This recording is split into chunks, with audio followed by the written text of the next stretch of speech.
Hello everyone, welcome back to my channel. कैसे हो आप सभी लोग? आई होप कि आप सब बहुत ही अच्छे होंगे। आज भी मैं आपके लिए लेकर आई हूँ कुछ ऐसा खास टिप्स जो कि आपके घर और किचन की सारी मुश्किल काम को करेंगे बहुत ही आसान। साथ ही साथ आप खुद के लिए टाइम निकल पाओगे, खूब सारी बचत भी कर पाओगे। तो चलिए आज का वीडियो शुरू करते हैं।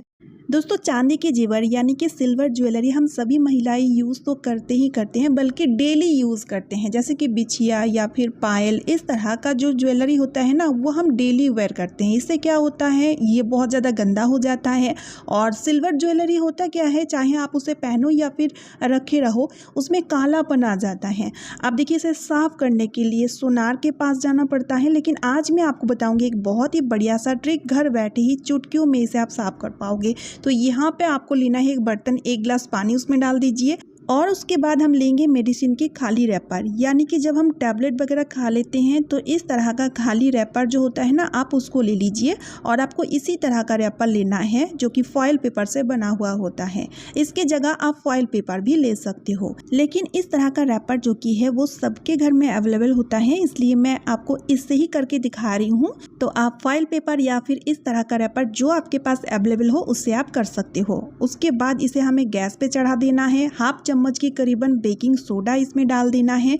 बेकिंग सोडा डालते साथ ही बहुत ही बढ़िया सा रिएक्शन क्रिएट होता है, जो कि पायल में मौजूद जितने भी गंदगी रहता है या जो भी कालापन रहता है वो बहुत ही बढ़िया तरीके से साफ़ हो जाता है। 3 से 4 मिनट के लिए इसे इस तरह से बॉयल कर लीजिएगा एकदम धीमी आंच में, और उसके बाद इसे गैस से उतार लीजिएगा। फिर आप देखेंगे आपकी गंदी सी काली सी पायल बहुत ही बढ़िया तरीके से चमक उठा है, जैसे कि यहाँ पर आप देख ही सकते हो। यहाँ पर आपको पायल को रगड़ने की या फिर कुछ भी करने की ज़रूरत बिल्कुल भी नहीं हुई, लेकिन आपकी पायल बहुत ही अच्छी तरीके से साफ़ हो चुका है। आई होप ये ट्रिक बहुत ही काम आएगा। तो चलिए अब देख लेते हैं अगला ट्रिक। तो यहाँ पर देखिए मेरे पास है एक खुशबूदार नहाने वाला साबुन, जो कि हर किसी के घर में यूज़ होता है। लेकिन होता क्या है, इसकी जो पैकेट होता है इसे हम सब लोग फेंक देते हैं, लेकिन इसकी पैकेट में काफ़ी ज़्यादा खुशबू रह जाता है। तो इसका ही यूज़ लूँगी इस टिप में।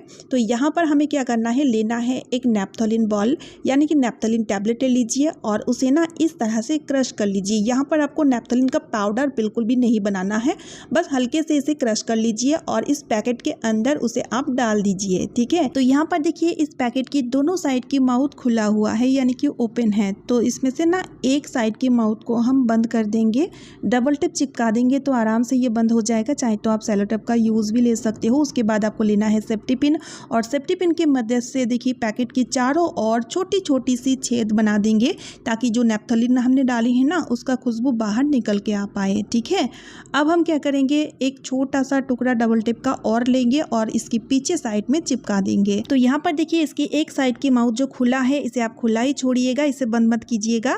और इसे हम चिपकाएंगे टॉयलेट के वॉल पे। कई बार होता है कि टॉयलेट साफ सुथरा है, लेकिन उसके बावजूद भी टॉयलेट में अजीब सा बैड स्मेल आ रहा है, या फिर सीलन भी देखा जाता है। कई बार कीड़े मकोड़े या फिर मच्छर भी बहुत ज़्यादा हो जाता है। तो इस तरह से इसे अगर आप टॉयलेट के वॉल पे चिपका के रखेंगे, एक तो बहुत ही अच्छी सी भीनी भीनी सी खुशबू आती रहेगी, टॉयलेट की जो बैड स्मेल है वो पूरी तरीके से गायब हो जाएगी। साथ ही साथ जो इंसेक्ट होता है, कीड़े मकोड़े या फिर मच्छर, बिल्कुल भी टॉयलेट में नहीं रहेंगे, और इस तरह आपका टॉयलेट हमेशा साफ सुथरा और बैक्टीरिया फ्री रहेगा। तो चलिए अब देख लेते हैं अगला यूजफुल ट्रिक। तो यहाँ पर हमें लेना है 1 चम्मच गेहूं का आटा, और इस आटे के साथ मिक्स करने के लिए हमें चाहिए डिश बार यानी कि बर्तन मांजने वाला साबुन। जो साबुन आप यूज करते हो बस उसी साबुन को आप ले लीजिए। ग्रेटर की मदद से इस तरह से आपको ग्रेट करना है। साबुन आपको बहुत ज़्यादा नहीं लेना है, यानी कि आप जितना क्वांटिटी में आटा लेंगे उसका आधा क्वांटिटी में साबुन लेंगे, और साबुन को इस तरह से हमें आटे के साथ अच्छी तरीके से मिक्स करना है। तो थोड़ी थोड़ी पानी डाल करके एक पतला सा मिश्रण बना करके तैयार कर लेंगे। तो दोस्तों, जब हम इस तरह से आटा और साबुन को मिक्स करते हैं ना, तो बहुत ही बढ़िया सा पावरफुल सॉल्यूशन बनके तैयार हो जाता है, जिसका यूज़ हम बर्तन मांजने में लेंगे। आमतौर में बर्तन तो हम डिश बार से या डिश जेल से मांजते हैं, लेकिन कभी कभी जब बर्तन जल जाता है या फिर इस तरह से बर्तन में कालिक आ जाता है तो इसे छुटाना बड़ा ही मुश्किल होता है। नॉर्मल डिश जेल से या फिर नॉर्मल साबुन से हमें बहुत ही ज़्यादा रगड़ना पड़ता है, बहुत ज़्यादा मेहनत लगता है। लेकिन यहाँ पर आपको ना ज़्यादा रगड़ने की ज़रूरत पड़ेगी, ना ज़्यादा मेहनत करने की ज़रूरत पड़ेगी। बस इस सॉल्यूशन को आप इस तरह से, अगर जला हुआ बर्तन है तो उस जला हुआ पार्ट में डाल दीजिए, या फिर इस तरह से बर्तन में कालिक आ चुका है तो उस कालिक वाली पार्ट में आप डाल दीजिए। तो यहाँ पर देखिए इस तरह से सॉल्यूशन को हमें चारों ओर फैलाते हुए लगा देना है ताकि कोई भी जगह छूटना नहीं चाहिए। तो इस तरह से लगाने के बाद आपको 10 से 15 मिनट के लिए एटलीस्ट इसे छोड़ना है ताकि वो अपना काम करते रहे और हमारा काम आधा हो जाए। तो इस तरह देखिए कुछ मिनटों के बाद आपको लेना है इस तरह का सॉफ्ट स्क्रबर। आपको स्टील स्क्रबर लेने की भी ज़रूरत नहीं पड़ेगी। इस तरह से हल्के से आप रगड़ोगे तो ये बहुत ही अच्छी तरीके से साफ़ हो जाएगा। जितने भी कालापन रहेगा या जली हुई हिस्सा रहेगा वो सॉल्यूशन में मिक्स हो जाता है। और इस तरह से पानी से धुल करके मैं आपको दिखा रही हूँ। देखिए कितना बढ़िया से साफ़ हो चुका है ना, कितना यूज़फुल सा ट्रिक। तो चलिए अब देख लेते हैं अगला ट्रिक। सब्जी बनाते टाइम प्याज की ज़रूरत तो हमें होती ही है और डेली हम प्याज काटते भी हैं। लेकिन होता क्या है, एक तो इसका छिलका बहुत टाइट रहता है जो छिलने में दिक्कत होती है, और दूसरा जैसे कि अभी गर्मियों की टाइम है तो जब भी हम सब्जी काटते हैं तो फ़ैन के नीचे बैठ करके आराम से बैठ के सब्जी काटते हैं। तो इससे क्या होता है, प्याज या फिर लहसुन के छिलके फ़ैन के हवा से इधर उधर उड़ती रहती है, तो इससे घर गंदा होता है। तो इसके लिए आपको क्या करना है, जब भी आपको प्याज लहसुन छीलना है तो ये वाला ट्रिक ज़रूर से आप आजमाइएगा। तो यहाँ पर देखिए आपको एक बर्तन में पानी लेना है और छिलके समेत ही हम प्याज को इस तरह से आधा आधा टुकड़ों में कट करेंगे और इस पानी में हम डुबोते जाएंगे और इससे ना इस तरह से 2 से 3 मिनट के लिए ऐसे ही छोड़ दीजिएगा।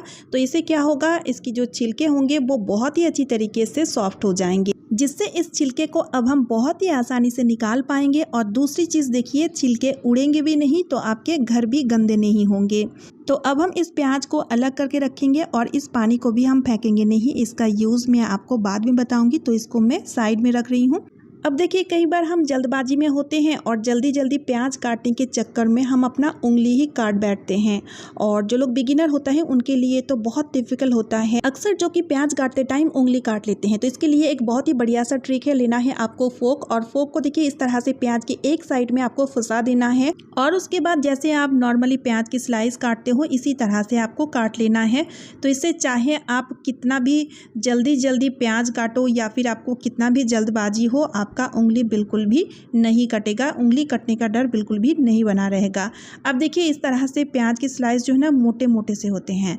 तो कुछ लोगों को प्याज की बारीक सी स्लाइस चाहिए, तो उसके लिए आप ले लीजिएगा पीलर, जिससे हम आलू या फिर खीरा वगैरह छीलते हैं, और उसके मदद से हम इस तरह बहुत ही बढ़िया तरीके से प्याज कट कर सकते हैं। यहाँ पर आपको चाकू की भी ज़रूरत नहीं पड़ेगी और साथ ही साथ आपका उंगली भी कटने का डर बिल्कुल भी नहीं रहेगा। और इस तरह से प्याज बहुत पतली पतली आकार में कट होता है। एक चीज़ और देखिए, इसकी जितने भी स्लाइस आप देख रहे हैं सब एक बराबर होता है इस तरह। अब दोनों का अंतर खुद देख लीजिए और डिसाइड कर लीजिए कि चाकू के मदद से प्याज अच्छे से कटता है या फिर पिलर के मदद से। जो आपको सही लगे मुझे कमेंट करके बता सकते हैं। अब प्याज काटने का और एक यूज़फुल सा ट्रिक मैं आपको बताऊंगी।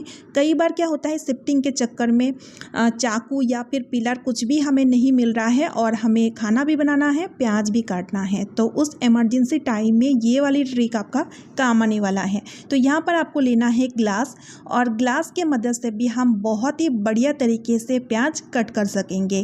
खास तौर में अगर आपको प्याज को चॉप करना है तो उस केस में मैं तो आपको बोलूँगी नॉर्मल टाइम में भी आप इसका यूज़ लेकर के प्याज को चॉप कर सकते हो। तो यहाँ पर देखिए कितना बढ़िया तरीके से ग्लास की मदद से प्याज चॉप हो चुका है, जो कि एक बहुत ही बढ़िया सा तरीका लगता है मुझे, जो मैं खुद अपनाती हूँ। आई होप ये वाली ट्रिक भी आपको बहुत ही यूज़फुल लगी है। अब ये इसका जो पानी में बचा के रखी थी, इसका यूज़ हम पेड़ पौधों में ले सकते हैं एज ए खाद, यानी कि फर्टिलाइज़र। बहुत ही बढ़िया तरीके से फर्टिलाइज़र का काम करेगा, जो कि आपकी पेड़ पौधों की ग्रोथ भी अच्छे से होंगे और फल फूल भी अच्छे से देंगे। बाहर से फर्टिलाइज़र खरीदने की ज़रूरत नहीं होगी। तो चलिए अब देख लेते हैं अगला यूज़फुल ट्रिक। इस तरह का कपड़े का बैग हम सभी के घरों में होता है और इसे हम इकट्ठी जमा करके रखते हैं, किसी भी चीज़ को कैरी करने के लिए ही बस यूज़ में लेते हैं। लेकिन आज मैं आपको बताऊंगी इसका एक बहुत ही बढ़िया सा हैक। तो इसके लिए आपको लेना है एक कटोरी और इसकी नापी से हम इसे राउंड शेप में कट करेंगे, जो कि हम इसका यूज़ इसी कटोरी के लिए लेंगे। तो जैसे कि यहाँ पर आप देख ही सकते हैं राउंड आकार में ये कट हो चुका है। अब देखिए इस तरह का लाव पोला का या फिर कांच की कटोरी, जो कि देखने में बहुत खूबसूरत लगता है, मेहमान नवाजी के लिए बहुत काम आता है। लेकिन क्या होता है कि ये बहुत नाजुक होता है, टूटने का डर बहुत ज़्यादा रहता है, साथ ही में स्क्रैचेस आने का भी डर रहता है। तो इसके लिए आप क्या कीजिए, जब ये यूज़ हो जाए तो यूज़ होने के बाद जब आप इसे रखें ना, तो इस तरह से इसके बीच बीच में इसे इस तरह से डाल दीजिएगा। तो इससे क्या होगा, स्क्रैचेस वगैरह बिल्कुल भी नहीं आएगा, अच्छी तरीके से ये प्रोटेक्ट रहेगा। तो चलिए अब देख लेते हैं अगला ट्रिक। अगला ट्रिक के लिए मैंने यहाँ पे लिया है एक प्लास्टिक बोतल, चाहे तो आप कोल्ड ड्रिंक्स का बोतल भी ले सकते हैं या फिर इस तरह का पानी पीने का बोतल भी ले सकते हो। अब हमें क्या करना है, नीचे से 4 उंगली छोड़ करके इस तरह से इसे हमें काट लेना है और इस तरह एक बहुत ही यूज़फुल सा टूल बनके तैयार हो चुका है, जिसका यूज़ हमारा डेली लाइफ में बहुत ही आएगा।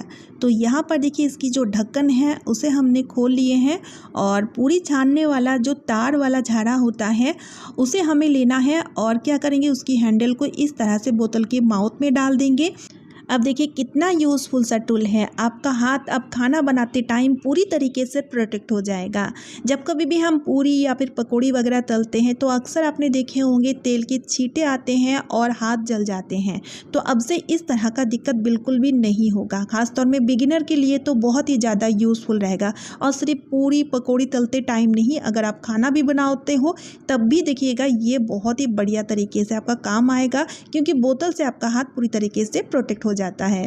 तो चलिए आज का वीडियो मैं यहीं पे एंड करती हूँ। अगर आपको वीडियो थोड़ी सी भी यूज़फुल लगे तो वीडियो को ज़्यादा से ज़्यादा शेयर कर दीजिएगा, ताकि औरों को भी हेल्प मिल सके। साथ ही साथ आप मेरा वीडियो कहाँ से देख रहे हैं मुझे कमेंट के थ्रू ज़रूर बताइएगा। चैनल को सब्सक्राइब और एक लाइक करना भी ना भूले। तो चलिए फिर मिलती हूँ नेक्स्ट वीडियो में। Bye friends and thanks for watching.